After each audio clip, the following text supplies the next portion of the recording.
नमस्कार, AB star news देख रहे हैं आप और मैं हूं आपके साथ सोहन सिंह। वक्त हो चला है अपना यूपी का, जिसमें बात करेंगे यूपी की तमाम अहम खबरों की। शुरुआत करेंगे कोरोना की खबर के साथ में। दरअसल देश भर में कोरोना के मामलों में इजाफा देखने को मिल रहा है, लिहाजा सरकारें एक्टिव होती हुई नजर आ रही हैं।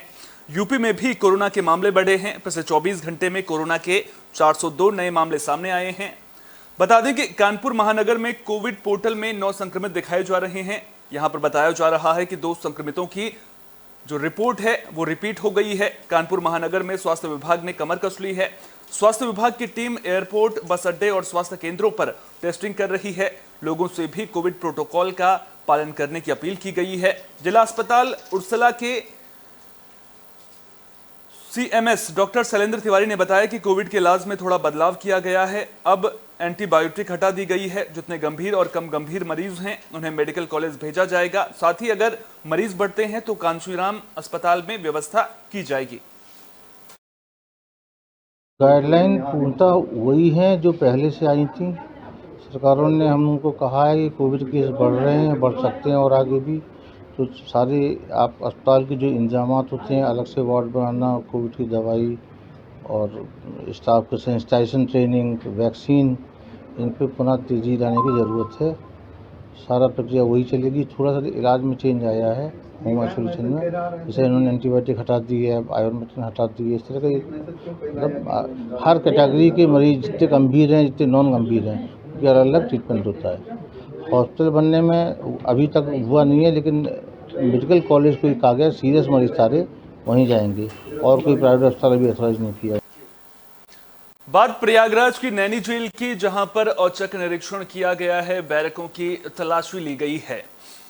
तो अतीक अहमद को लेकर प्रयागराज की नैनी जेल में छापेमारी की गई। एडीजी जेल साबत के आदेश पर आईपीएस शिवहरी मीणा ने नैनी सेंट्रल जेल का दौरा किया। इस मौके पर वरिष्ठ पुलिस अधीक्षक जेल रंग बहादुर मौजूद रहे। अतीक अहमद के प्रयागराज पहुंचने से पहले जेल में छापा मारा गया था। इस दौरान बैरकों की तलाशी भी ली गई। तो सुरक्षा को लेकर के प्रशासन मुस्तैद नजर आ रहा है। नैनी सेंट्रल जेल का निरीक्षण किया गया है, बैरकों की भी तलाशी ली गई है।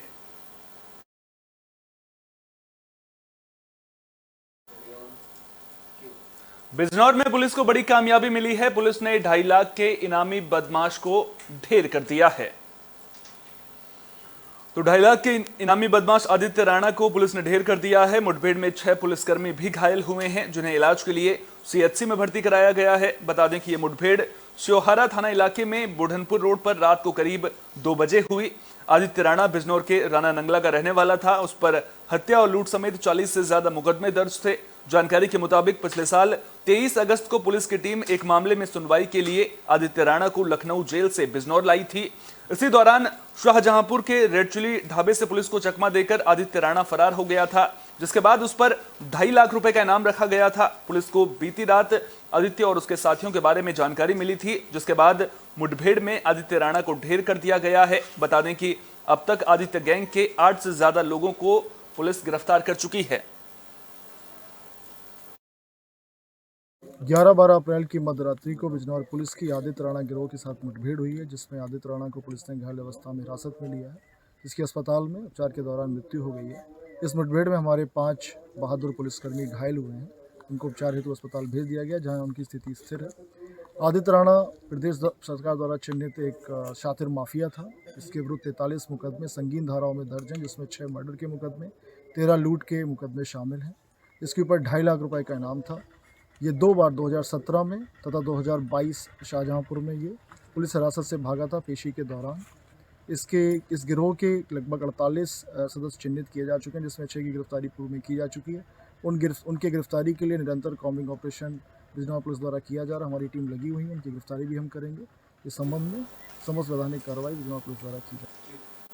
मथुरा के कोसी कलां थाना इलाके में पुलिस और गौ तस्करों के बीच में मुठभेड़ हो गई। मुठभेड़ में एक बदमाश के घायल होने की खबर है, वहीं उसके 2 साथी फरार होने में कामयाब रहे। दरअसल पुलिस को मामले की गुप्त सूचना मिली थी। जब पुलिस की टीम ने मौके पर पहुंचकर बदमाशों को रुकने का इशारा किया तो उन्होंने पुलिस पर ही फायरिंग कर दी और कामर की ओर गाड़ी को मोड़ लिया और वहां से भाग निकले। कामर गांव में ट्रैक्टर ट्रॉली से ग्रामीणों ने रास्ता जाम कर दिया था, जिसके बाद तीनों बदमाश कार से निकलकर भागने की कोशिश करने लगे। इस दौरान एक बदमाश पुलिस की गोली लगने से घायल हो गया। घायल बदमाश को इलाज के लिए कोसी कलां सीएचसी में भर्ती किया गया है।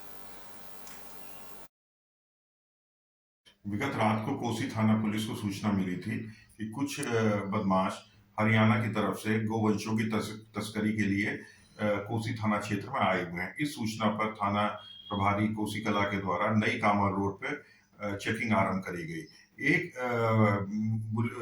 स्कॉर्पियो गाड़ी उनको आती हुई दिखाई दी। जब उस गाड़ी को रोकने का प्रयास किया गया तो उसमें बैठे हुए बदमाशों के द्वारा पुलिस टीम पर फायर किया गया। पुलिस ने भी आत्मरक्षा जवाबी फायरिंग करी, जिसमें की गोली एक बदमाश के पैर में लगी। उस बदमाश का नाम सलीम, जो कि जिला पलवल का रहने वाला है, ये पता चला। घायल बदमाश को नजदीकी अस्पताल में इलाज के लिए भर्ती कराया गया है। इसके 2 अन्य साथी विगत रात को बुलंदशहर से भी मुठभेड़ की खबर सामने आ रही है। दरअसल पुलिस की टीम की बाइक सवार 3 बदमाशों के साथ मुठभेड़ की खबर है। मुठभेड़ में तालिब नाम का शातिर पुलिस की गोली लगने से घायल हुआ है। पुलिस ने घेराबंदी कर तालिब के साथी आबिद और आजाद को भी गिरफ्तार कर लिया है। बता दें कि खानपुर पुलिस की बदमाशों के साथ मुठभेड़ धकरौली रजवाही के पास हुई। गिरफ्तार तीनों बदमाशों पर बुलंदशहर के अलग अलग थाना इलाकों में लूट की वारदातों को अंजाम देने का आरोप है। गिरफ्तार आरोपियों के पास से 5,700 रुपए कैश, लूट के आभूषण और 2 तमंचे बरामद किए गए हैं। आज लखौटी खानपुर मार्ग पे ढकरौली प्याऊ पे खानपुर पुलिस द्वारा चेकिंग की जा रही थी। चेकिंग के दौरान एक बाइक पे 3 युवक बैठ के आ रहे थे। जब उन्हें रोकने का प्रयास किया गया तो वो अपनी बाइक वापस मोड़ के भागने लगे। खानपुर पुलिस द्वारा जब उनका पीछा किया गया तो इन्होंने अपनी बाइक बम्बे की तरफ मोड़ी। मोड़ने के क्रम में बाइक तेज थी तो ये फिसल के गिर गए तथा भागने के क्रम में एक व्यक्ति ने खानपुर पुलिस के ऊपर 1 राउंड फायर किया। आत्मरक्षार्थ कार्रवाई में एक व्यक्ति के पैर में गोली लग गई तथा 2 और साथी थे उसके जो भाग रहे थे, उन्हें पकड़ लिया गया। जब इनकी शिनाख्त की गई तो इनके नाम तालिब, आबिद और आज़ाद मालूम हुए तथा ये भी पता चला कि पिछले कुछ दिनों में जनपद में इनके द्वारा जो घटनाएं कारित की गई हैं, जैसे खानपुर में जो सराफा व्यापारी के साथ लूट हुई तथा जहांगीराबाद में भी एक पनीर व्यापारी के साथ लूट हुई थी, वो इनके द्वारा कारित की गई थी।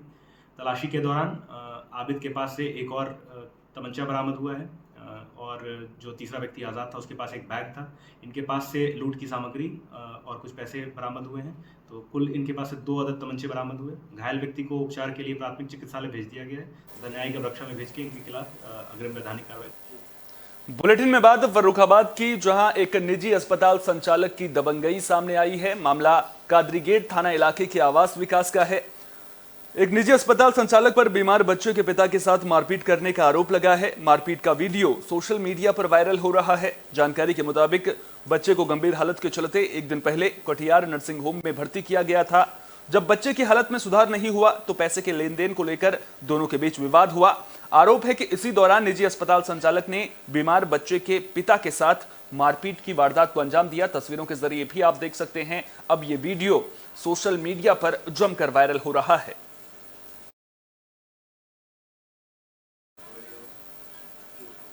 निकाय चुनाव की तारीखों का ऐलान हो चुका है और निकाय चुनाव की तारीखों के ऐलान होते ही प्रशासन मुस्तैद नजर आ रहा है।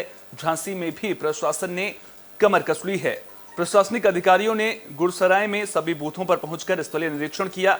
साथ ही आतिशबाजी के कारोबार से जुड़े कारोबारियों के साथ भी बैठक की।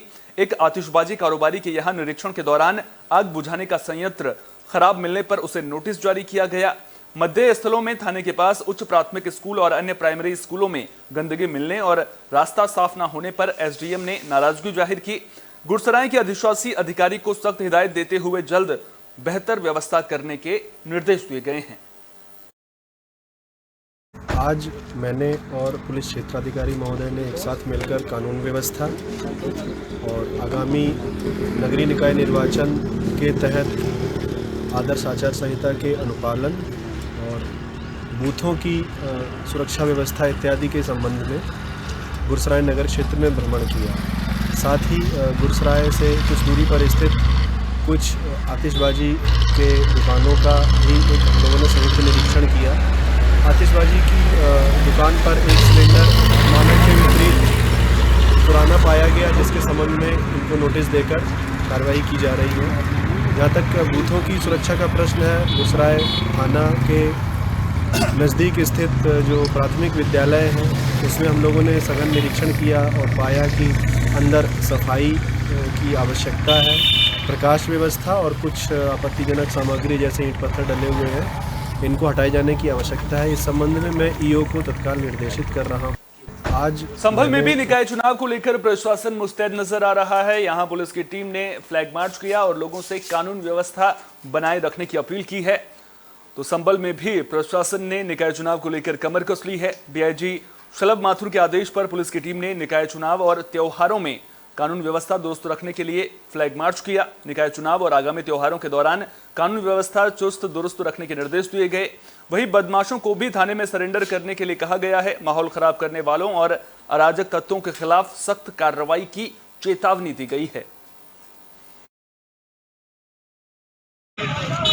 देखिए, जैसा आपको जानकारी है कि नगर निकाय चुनाव की आचार संहिता लग गई है और उस संदर्भ में सभी अधिकारियों के द्वारा थानाध्यक्ष लेवल पर बूथों का निरीक्षण ज्ञापन और अन्य जो इस संबंध में चुनाव पुलिस की तैयारियां हैं, निरोधात्मक कार्रवाई है, अन्य चीज़ों की तैयारी की जा रही है। उसी परिप्रेक्ष्य में कल मेरे द्वारा जनपद मुरादाबाद में मीटिंग की गई थी। आज जनपद संबल के अंदर सभी थानाध्यक्ष लेवल तक एक बार मीटिंग की जाएगी, तैयारी की समीक्षा की जाएगी और आवश्यक दिशा निर्देश इसमें दिए जाएंगे। और इसी तरह सभी अधिकारियों लगातार राउंड पे हैं और रेंज में सकुशल चुनाव हो और साथ ही साथ आगे जो है कुछ त्यौहार आने वाले हैं। अम्बेडकर जयंती भी है, परशुराम जयंती है, उसके बाद अलविदा की नमाज है। हमीरपुर पुलिस को बड़ी कामयाबी मिली है। पुलिस ने बुजुर्ग की हत्या का खुलासा कर दिया है। वारदात को अंजाम देने वाले दोनों आरोपियों को गिरफ्तार कर लिया है।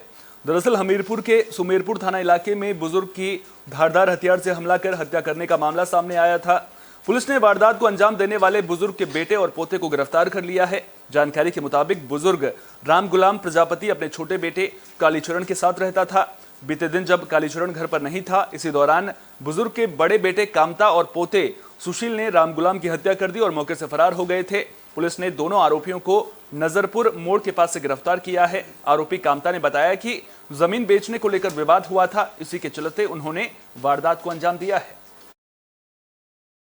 ये कल सुमेरपुर थाना अंतर्गत सिमनौड़ी ग्राम में राम गुलाम प्रजापति की हत्या की सूचना प्राप्त होने पर थाना प्रभारी सुमेरपुर सीओ सदर मैं तत्काल मौके पर पहुंचे। उसमें पुलिस अधीक्षक महोदय भी गए थी और घटना जो है, जो जानकारी मिली कि उनके लड़के, जो उसका बड़ा लड़का है, उसने इस घटना को पारित किया था। इस पे हम लोगों ने काम किया और सुमेरपुर पुलिस ने बड़ी तत्परता पूर्वक जो है, पहले तो मतलब डेड बॉडी को पंचायतनामा पोस्टमार्टम के लिए भेजा गया। उसके बाद ये इनकी टीम लगी हुई थी। इन्होंने 24 घंटे के भीतर उसका खुलासा किया और उनके लड़के और लड़के के लड़के जिन्होंने हत्या किया था। फिरोजाबाद से हादसे की खबर सामने आ रही है। दरअसल मंदिर से घर वापस जा रहे श्रद्धालुओं की ट्रैक्टर ट्रॉली बीच सड़क पर टायर फटने की वजह से पलट गई। हादसे में 13 श्रद्धालु घायल हुए हैं, जिन्हें इलाज के लिए अस्पताल में भर्ती करा दिया गया है। जानकारी के मुताबिक फिरोजाबाद के हरगनपुर गांव से सतेंद्र शिकोहाबाद के बालाजी मंदिर में झंडा लेकर आए थे। झंडा चढ़ाने के बाद ग्रामीण ट्रैक्टर ट्रॉली से वापस जा रहे थे। इसी दौरान ट्रैक्टर ट्रॉली पलट गई थी। घायल 13 श्रद्धालुओं में से 2 की हालत गंभीर बताई जा रही है। मामले की जानकारी मिलने पर पहुंची पुलिस की टीम ने सभी घायलों को शिकोहाबाद जिला संयुक्त चिकित्सालय में भर्ती करा दिया है। घटना ये हुई है कि बालाजी मंदिर पे दिया चढ़ाने गए थे हम लोग सब और ट्रैक्टर ट्रॉली का अचानक टायर फटने से सभी लोग मतलब ट्रॉली पलट गई। ट्रॉली पलटने के बाद में 13 लोग हमारे घायल हैं और हम लोगों ने सबने और पुलिस प्रशासन ने साथ मिल के सबको ला के उपचार के लिए और सरकारी हॉस्पिटल में यहाँ एडमिट कराया है। कितने लोगों की हालत गंभीर है? 2 से 4 लोगों की हालत गंभीर है और 7-8 लोग थोड़ी बहुत मतलब चोटिल है। नसीरपुर थाना क्षेत्र में किसी रोड में ना कोई ट्रैक्टर ट्रॉली पलट गई है। इसमें करीब 11 लोग घायल हुए हैं। हमारे पास 13 लोग आए हैं, जिसमें उनकी स्थिति जो है एटलीस्ट प्राइमरी ट्रीटमेंट देने के बाद वो ठीक है, और जो सीरियस हैं उनको हमने जिला अस्पताल रेफर कर। बुलेटिन के आखिर में बात महोबा की, जहां करंट की चपेट में आने से एक युवक की मौत हो गई है। मामला अजनर थाना इलाके के बमहुरिया गांव का है। जानकारी के मुताबिक वीर सिंह खेत पर समरसेबल का तार जोड़ रहा था। इसी दौरान वो करंट की चपेट में आने से बेहोश हो गया था। परिजनों ने युवक को अस्पताल में भी भर्ती कराया, जहां डॉक्टर ने उसे मृत घोषित कर दिया। पुलिस ने युवक के शव को पोस्टमार्टम के लिए भेज दिया है। घटना के बाद परिवार के लोगों का रो रो कर बुरा हाल है।